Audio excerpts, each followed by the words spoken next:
Mahina pa yung ating stinger. Medyo nakasan mo para makaramdam sila ng kakaibang hula. Judge number 4. Judge number 4. Judge number 4, of course. Yung level there. Yes. Perla, there is still a discrimination against gays, no? What can you say and what can you do about it? Well, of course, as a person, I will fight for what I think is right. Because I'm also God's creation. I believe that God is loving God. He doesn't know how to discriminate. God doesn't judge us for what we are. Instead, He judges us for what we do while we're still living here on earth. And I believe, ladies and gentlemen, that God prepares a special place for us, not in heaven or in hell. A place unknown to many, but a place just for our own. A place just for the homosexual. That would be all. Third, 7. So, kung mapapansin ko ninyo, siya talaga ay nagmadali sa kanyang pagsagot. Pwede tayong kumuha ng tips sa kanya kung paano natin malulusugan ng nakakagulat na stinger. Alright. Tandaan natin, pag tinawag ng stinger, sasabog.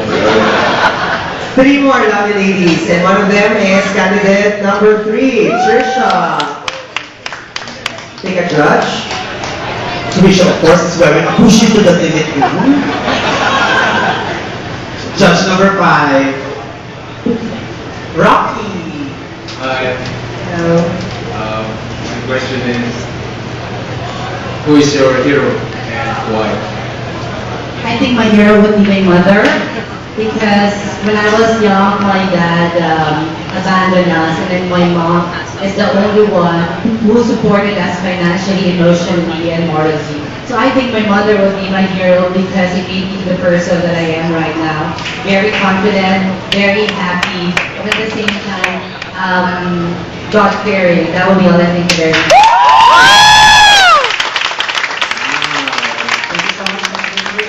Trisha. Next finalist is candidate number 10, Nicole.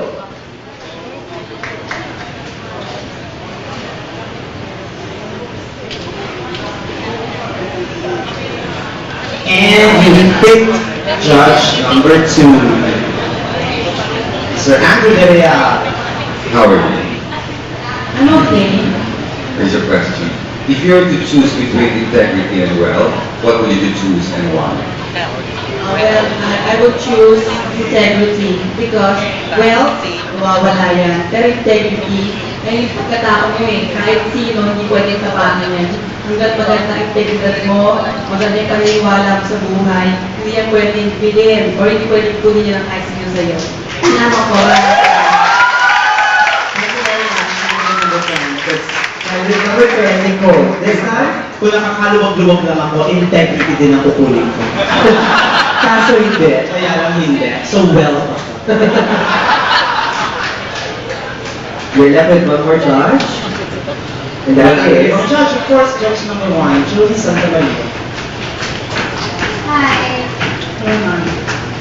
If you were to become a star, what would you choose? To be the brightest or the hottest? Okay, can I choose them both? It is because that since I was a kid, it always been my dream to be a superstar, a brightest star, and since that I have this beautiful body, I always wanted also to become a sexy star. Both of those are my inspiration in my life because I was born in poverty and I was just Okay, ako na. Bakit ako? At tawag siya ang karma. At least she got her point across. She wants to be both. She wants to be bright and hot at the same time. alright, that is candidate number 8, Danica. So, You've heard them, you've seen them. yes, ating kaplakan po, dalawa po sa ating mga kandidata ang inabot ng ating stinger. Kaya abangan po natin ang kanilang pagsabog maya-maya naman.